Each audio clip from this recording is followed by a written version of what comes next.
শরিয়াতের বিধান চালু থাক, শরিয়াতের উপরেই আমাদের দেশ চলুক, এর পক্ষে আমরা হায়ের পক্ষে।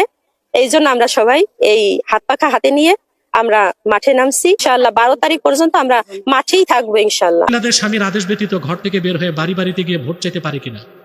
আমি একটা প্রশ্ন করি, দেখছেন? এখন আপনাদের কাছে আমার প্রশ্ন, মহিলারা ফরজ নামাজ পড়ার জন্য মসজিদে যেতে পারবে কিনা? এটাই তো হানাফি মাযহাবের মতে মাকরু। মহিলার যেখানে ফরজ নামাজটা ঘরে পড়তে হয়, মসজিদে যাওয়ার অনুমতি নাই বিশেষ কারণ ছাড়া। সেখানে এই নির্বাচনী প্রচারণায় মহিলার যদি স্বামী সন্তান বাদ দিয়া ঘরে ঘরে যায়, এটা তো চরম পর্যায়ের অবাধ্যতা, শরীয়ত বিরোধী কাজ এবং একটি অমার্জনীয় অপরাধ। এই 2-4টা ভোট আর কিছু নোটের জন্য ঈমান হারাবা? আমাদের সবচেয়ে বড় পরিচয় কি? কথা বলে না। মুসলিম। ঈমান আনলে মুমিন, বাহ্যিক আনুগত্য মানলে কি? মুসলিম।